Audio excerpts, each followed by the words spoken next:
All right, in this first play, you're going to see Isaac Okoro and Jalen Green. Isaac Okoro trying to bully Jalen Green down in the post because in the past, players I believe they've been able to do that and take advantage of Jalen Green's smaller stature. So as you see in this play, we're going to slow it down.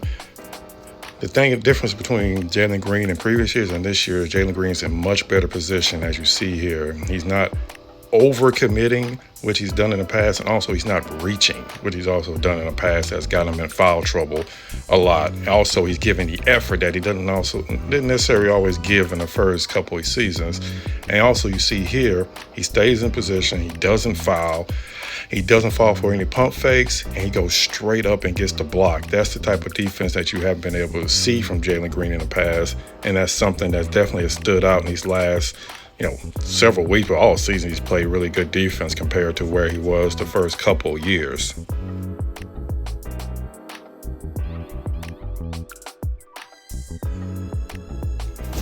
In his second play, you're going to see him going against Darius Garland, one of the fastest players in the league, one of the best players at getting to the rim. And again, the difference between Jalen Green last year and this year is big. As you see, again, he's able to stay in position, not reach. And instead of going up against somebody that's trying to bully him, this time he's going up against somebody who's trying to use their speed to get by him. Jalen Green, again, does not reach. He's staying in front of him, and as you see, he's really focused in on Darius Garland. He's not letting him drive by him, even though Darius Garland is one of the fastest players in the league. He has good foot movement, good lateral movement. His base is good. He's not standing too straight up to where Darius Garland is able to drive right by him. And again, he doesn't reach, he doesn't foul. And as you see, with him, his ability to be able to stay in front of his player, that gives his teammates a chance also to be in good position because they don't have to overcompensate for Jalen Green getting beat to the basket. And that's something that we've seen a lot the previous two seasons. But this season, we have not seen that as much. He doesn't get beat on backdoor cuts as much. He doesn't have lax efforts on the defensive end, as you see in these two plays against Cleveland. That definitely stood out, and it just hadn't been against Cleveland. He's been doing this all season, but these two plays really stood out because they're two different type of players, and in both instances, you see Jalen Green showing that he does have the defensive skills to be a good defensive player. He may never be an all-NBA defensive type of player, but he can be a plus defender, and if he can continue to improve on the offensive end, now you're seeing those two things come together.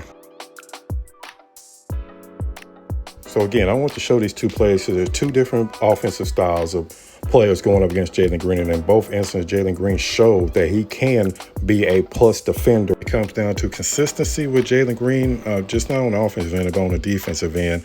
And as you see, when he puts it all together, he can be a more complete player. I want to finish the video off by showing a clip earlier when I actually asked coach about Jalen Green's improved defense and taking on that challenge.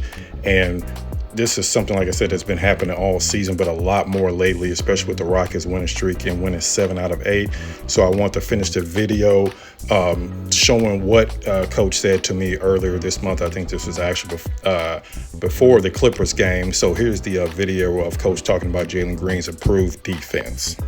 Intensity on that side of the ball. Yeah, I think just being more competitive in general.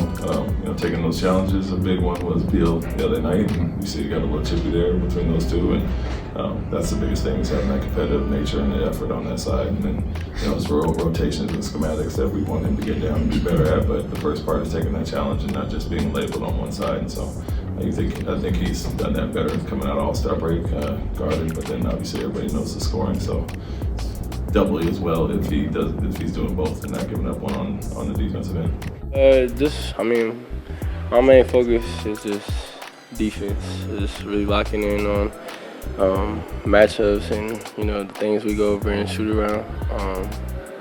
I'm gonna be able to score the ball. I'm gonna be able to have the opportunity. So it's just the little things that keep me involved when I'm not shooting the ball well, or when I got it going, I can do both.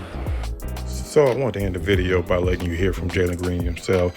He's been talking a lot more about defense all year in his post-game press conferences. So you can definitely see that his focus has shifted just from being an offensive player to being a defensive player as well.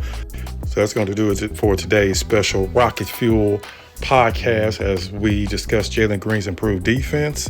And as usual, we appreciate the support, and make sure you continue to support the channel by hitting that like button, hitting that subscribe button. That helps with the algorithm, and we'll continue to bring you great coverage all season long. Like I said, I'll be at the Rockets game later this week, bring you the pre and post game coverage. So again, we appreciate the support, and make sure you check out the next episode of Rocket Fuel Podcast, your home for Rockets basketball.